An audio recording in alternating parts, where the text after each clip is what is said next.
नाम सुनाओ, कोई मेरे नाम सुनेगा, कोई मेरे नाम पे ईमान रखेगा, हलक न हो, हमेशा की जिंदगी में आ सकेगा। ये मेरे नहीं बोल को और इकरार करे तो एक दिन अंगार के बट्टी है। वो किस लिए अंगार के बट्टी ली? कोई नहीं मानते हैं, कोई नहीं समझते हैं, कोई नहीं अंगीकार करते हैं, वो लोगों के लिए अंगार के बट्टी है। अंगार के बट्टी में और छाती फोड़े पड़ेगा और तो रोना पड़ेगा और छुड़ाने वाला एक भी नहीं।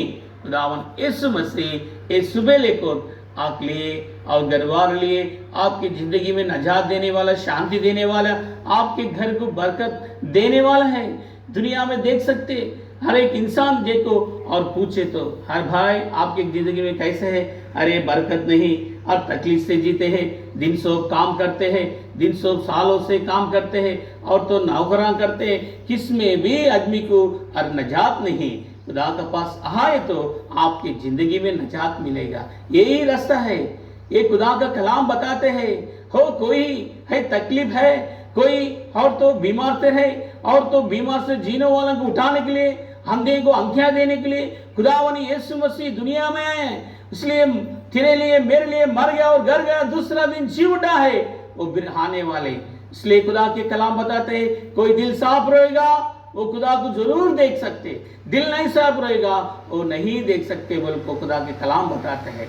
खुदावन यीशु मसीह सब लोगों के लिए दुनिया में आए और मर गया और घर गया और दूसरा दिन जी उठा है, वो बिरहाने वाला है। कोई ईमान रखेगा, अलग ना हो हमेशा की जिंदगी में। ये खुदावन यीशु मसीह का खुशखबरी है। आओ भाई भाई लोग, ये प्रेम के संदेश है, ये प्रेम के और बातों सुनाते हैं। खुदावन यीशु मसीह तुझे मुझे और तो बचाने के लिए, तेरे मुझे लिए और बख्श देने के लिए और तेरे मुझे बचाने के लिए और आशीर्वाद देने के लिए खुदावन यीशु मसीह इतना तेरे लिए मेरे लिए सूली पर प्राण दिया है। वो सूली पर मर गया, वो सूली पर फिर उठा है, फिर जिंदा है, फिर आने वाला है। तो जिन पर कोई विश्वास रखेगा श्वास को ले जाने के लिए तैयार है। भाई भाई लोग सुनो, खुदावन यीशु मसीह का खुशखबरी है। खुदावन यीशु मसीह के नाम पर ईमान लाओ, जब आप घर नजात पा सकेगा। ప్రియమైన వారలారా, ఉదయ కాలంలో కొన్ని మాటలు మీకు అందిస్తూ వచ్చాం. యేసు ప్రభువారు నిజమైన దేవుడు, ఆయన లోక రక్షకుడిని, యేసే మార్గము, ఆయన సత్యమైన దేవుడు.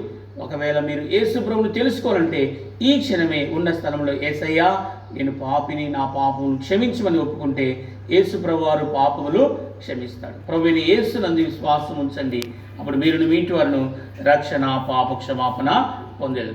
మా అడ్రస్ జ్ఞాపకం చేసుకోండి. మరి ఎల్ షదాయి ప్రార్థనా మందిరం, మరి అంకుర్ హాస్పిటల్ ఎదురుగా మరి అక్కడ ప్రార్థనా మందిరం ఉంటుంది. ఏదైనా మీ అవసరతల కొరకు దైవ సేవకులు అక్కడ మీ కొరకు ప్రార్థించిన వారుగా ఉంటారు. మేము మీ కొరకు, మీ కుటుంబాల కొరకు ప్రార్థన చేస్తాం. మహాపరిశుద్ధుడా, ప్రేమల తండ్రి,